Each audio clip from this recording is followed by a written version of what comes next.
Welcome to 2023. Yes, you. I mean you. For you to be here now, you listening to this video now, means you have done your NMC registration, which is registering with the NMC, which gives rise to you having your NMC notification letter that gives you the right to write your CBT and your OSCE, which you can write in no particular order. You can either write your CBT or you write your OSCE, but it still boils down to you. You have the opportunity to write it in your home country, but your OSCE, the only place you can write your OSCE is when you go over to the UK. So if you have the fund and you feel you are convinced enough that you can go over to write your OSCE, then and do it that way. And also, you should have written your IELTS and have the necessary band score, which is like a 7.0 in all levels, except for the writing, which can go as low as 6.5. Then with that, you start applying for your jobs, NHS websites. So I have an advice for you. If you know you have not gotten your CBT and your IELTS, I advise you, please, I'm begging, don't even start applying for jobs. Why? I know you want to ask me, because you might say it will not happen sooner and it comes sooner.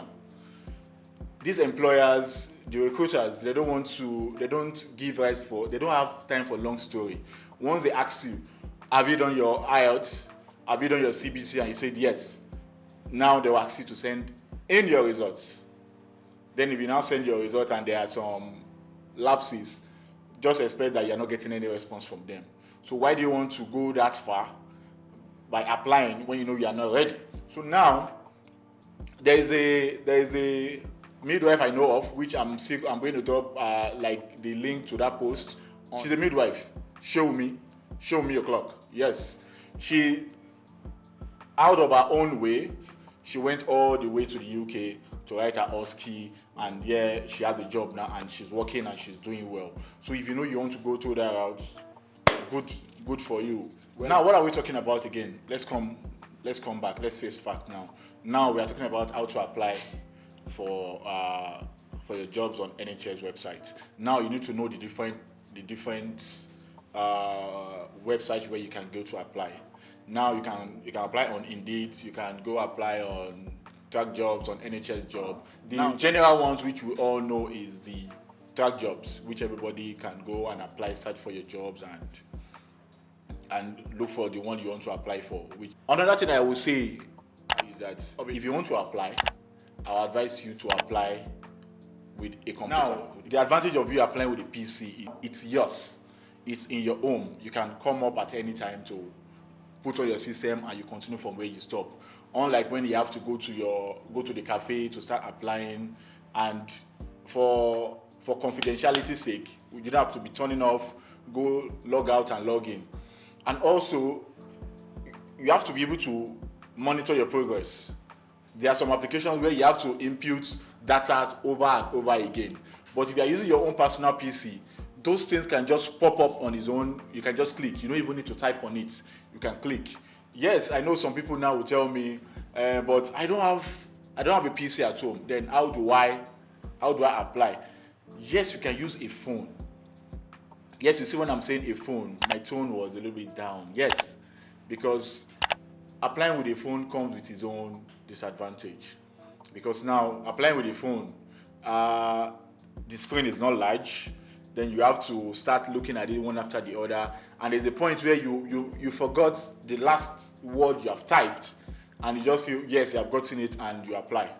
And I can tell you of a fact, there are so many applications that I've reviewed, I've looked at, because once anybody asks me, oh, I'm not getting called for interview, first question I'll ask you, are you applying with your system or are you applying with your phone? If you tell me your phone, I know, yes, that's number one problem. Yes, not actually that is a problem, but also, yes, you just need to know how to use it. So that notwithstanding, I think at this point I'm going to do a fresh video which I'll teach and I'll give tips and tricks on how you can apply with your phone for those that don't have a system for their own application, to make it easier for them. Now, I'm going to pick an application that was done by phone, just to protest the fact that not as if using your phone to apply is not good, but you just need to be careful not to make the same mistake that is made by this person. So this application you are seeing now was done by. So if you can see this, it's written Lagos Lag State College of Nursing, Igondo. It's supposed to be Lagos State College of Nursing. And also, if you also look at this again, it say Tomi Community Secondary School. Tomi Community. Yes, she might be trying to put up something here, but it's not actually correlating, because the mistake happened when she's not looking at it, and she thinks she has written the right thing, and that mistake happened. When I think I will advise you to go also look at your application and see if you have these little errors. So we'll move on to the next phase, which is how to apply on the NHS website. Now, most people go online to search for jobs. Yes, it's good to go online to search for jobs, but what are you searching for? Not every qualified job is okay for you to apply. So you have to streamline, and when you want to apply for jobs, you have to check out for, there are some keywords when you want to apply. First of them is international. Put international in front, either international nurse or international midwife. Second is oversee nurse, oversee midwives. There are others where you have preceptorship nurse and preceptorship midwife. Any of those two. You can just mix those words. And I also advise you go all the way down. You see the part where they have, they did tier 2. But not to get it twisted. There's some of this application that they don't put that information. They don't put it at all. But what I would advise you to do, they don't put it, if you don't see anything of that sort, I'll just advise you to apply. It only costs you some data and some time to just apply. But if you know there are other ones that give a tier 2 visa sponsorship, I advise you just face those ones and apply for them. And so now let's do some example and look out for those keywords. Then you see what I'm talking about. So first things first, you click on job search. There's also job search by email. You can put in your email, and this will help you on a daily basis, weekly. It will just prompt your email. You just compile those words, send them to your email, and just you have to now streamline to the one that works for you. So job search, let's go all the way. So keywords, you can see, let's say we have Husky midwife.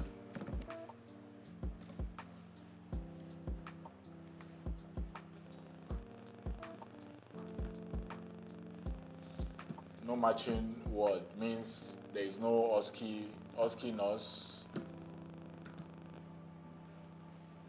Now you can see Husky nurse, international registered mental health, newly qualified nurse, returning to practice, band 4, international registered nurse, mental health. By looking at all this, staff nurse, 3K incentive, international. There's no there's specialty, mental health nurse. So with this, I want to say it here now. For nurses, I think at this point, yes, we have the jobs in the UK are kind of saturated. You don't be shocked that I said that, but that doesn't mean there is no job.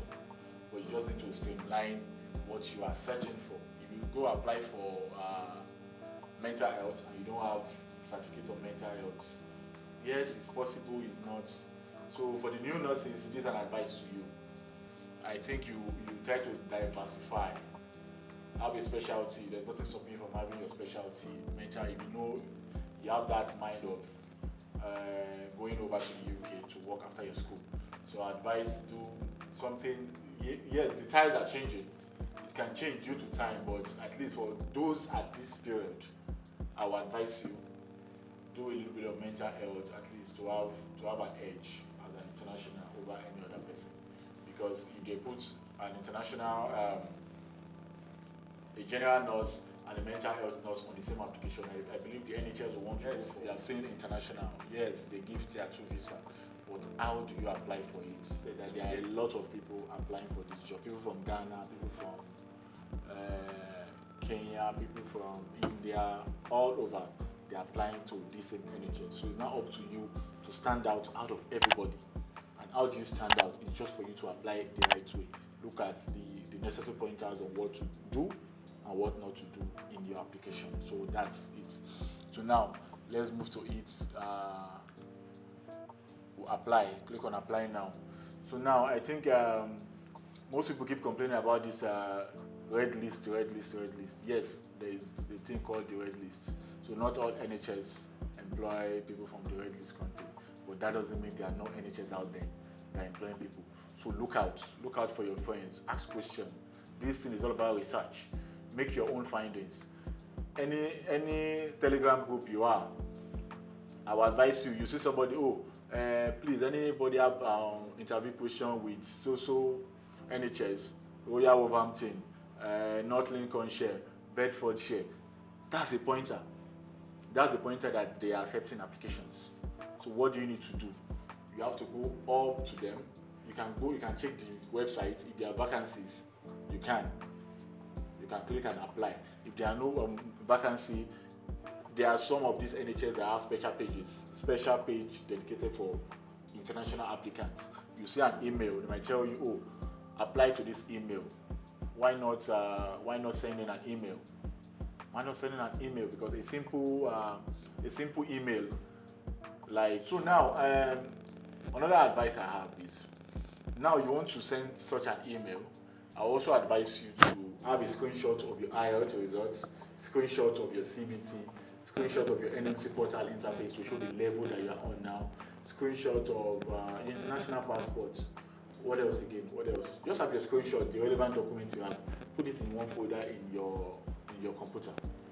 When you put it there, once you have to send any such emails, you just attach. You don't need to go look for them. You know where they are. You just attach, duplicate your email, just change those lines, the name of the NHS, and instead of NHS Recruiter, you can put the name of the person. If there's a name, if there's no name, dear sir, ma, just put it there. So I'm just trying to tell you that just apply. You don't know if the application you're going to do now, if that's the one that is going to give you the job, you're going to get called for the job. Because after all said and done, if you have over 7 offers, at the end of the day, you can only go with one. So why not just have the opportunity to have options to choose from? So imagine we send an email in August. They didn't respond to us till November 2020. So that's when they responded. But at that point, no, one of them responded earlier, which we have started process with them. Now, other 2 now sent an email by one sent in November, the other sent in December to NHS. They sent. Now looking at the email now, we're like, okay, now we're not the big boy now. You then they rush us. Like they want the. So to tell you that you don't need to apply today and they attend to it today. Just sow the seed of applying. Just apply. It doesn't cost you anything. That's all I'm trying to say here.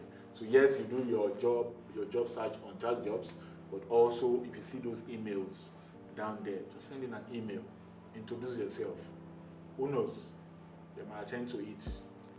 Okay, so I know you have learned 1 or 2 tricks about having a good NHS application. So with that, don't forget to share the link to this video with your friends so they can also learn. And don't forget to click the subscribe button in case you have not done that, and also turn on your notification so you can get updates on future videos. See you in my next video.